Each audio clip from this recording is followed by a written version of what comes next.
Lave en analyse af Instagram-profilen for Kræftens Bekæmpelse. Og først vil jeg fortælle om, hvad formålet er. Kræftens Bekæmpelse vil gennem Instagram være med til at give billeder af danskers forhold til kræft. Man kan dele sine oplevelser ved at tagge Kræftens Bekæmpelse. De ønsker at påvirke folk til at blive tjekket for kræft, eller påvirke folk for at kæmpe for livet. Derudover informerer de omkring indsamlinger osv. Så vil jeg tale om appelformer. De spiller meget på pathos, fordi de taler til folks følelser. Og her er der et billede af deres seneste opdatering, hvor de viser, at de benytter sig af pathos. Og i billedet står der, min kvindelighed sidder mellem ørerne. Hvor sidder din? Ja, og på billedet ser vi en kvinde, som har forberedt sit ene bryst væk. Begge bryster. Og hun forklarer, hvordan hun har det fantastisk i dag. Så vil jeg tale om layout. Layoutet på Instagram er ikke muligt selv 100% at bestemme. Man kan ikke ændre på det. Lad være. Man kan ikke ændre på det, fordi det er sådan, Instagram er opbygget. Man kan dog vælge, at alle ens billeder skal være sort-hvid eller farver. Kræftens Bekæmpelse benytter sig af sort-hvid og farvede billeder.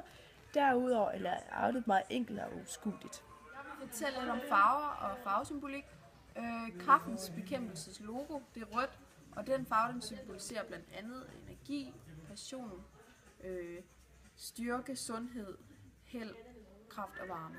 Og det er jo også nogle af de ting, der passer på, når man kæmper mod kræften. Den lyserøde farve, som man blandt andet ser ind på deres Instagram-profil, de benytter meget den lyserøde farve, når det er brystkræft. Farven den symboliserer lykke, og den opfattes generelt som en munter farve. Den symboliserer også venskab og kærlighed og samvær og helbredelse. Det hænger jo godt sammen med hele konceptet med knækcancer. Så vil jeg fortælle lidt om afsender, modtager og budskab. Og der har vi et billede til, som Camilla viser her. Afsenderen det er Kræftens Bekæmpelse, som støtter brysterne. Modtageren det er primært kvinderne, men også pårørende til kvinder med brystkræft, f.eks. deres mænd eller børn.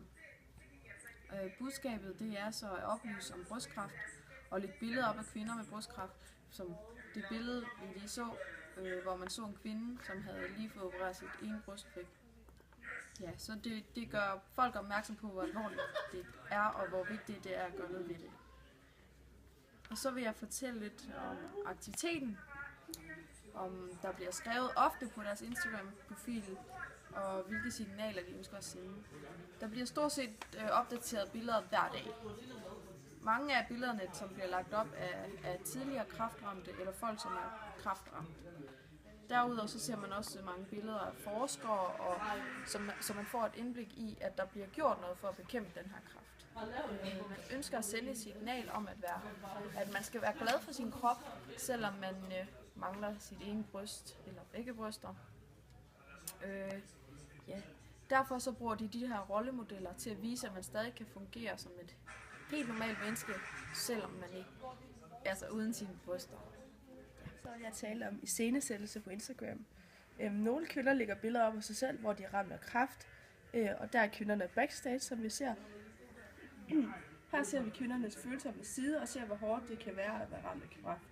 Kvinden på billedet her har lavet nogle forskellige hashtags for at få folk til at være med til at dele den sørgelige situation. De benytter sig også af frontstage, når de viser billeder, hvor for eksempel at de løber mod brystkræft, og frontstage er det, der bliver brugt allermest på deres Instagram-profil. Så vil jeg tale om sprog. De benytter sig af voksensprog samt lav kontekst, fordi sproget skal være let at forstå for alle dem, der besøger Instagram-profilen. Udover det bliver der brugt informativ sprog ved billeder, som giver en tale om sproghandlinger. På Kræftens Bekæmpelses Instagram benytter de sig af informerende sproghandling. Når de f.eks. lægger billeder op, hvor de informerer personer om kræfttilstand, eller informerer om, at lige nu er der indsamling i gang på tv. Derudover benytter de sig af de følelses- og holdningsudtrykkende sproghandling, fordi de anerkender de kræftramte og roser deres kamp mod kræften.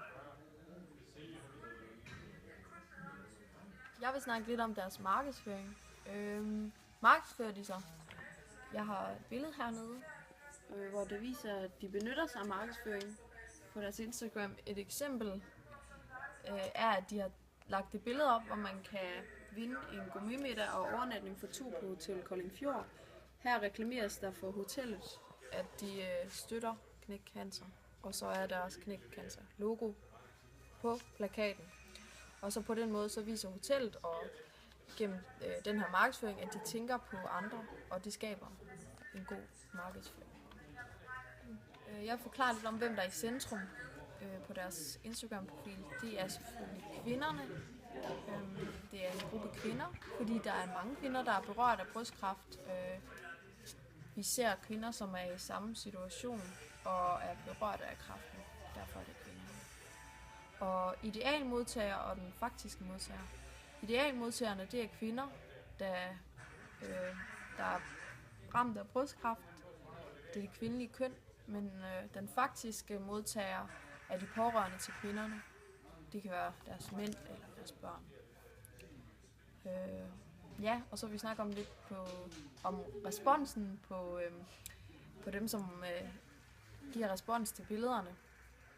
Det er for det meste kræftramte, eller personer, som er berørte af en, som har kræft, eller også bare generelt folk, som støtter op omkring brystkræft.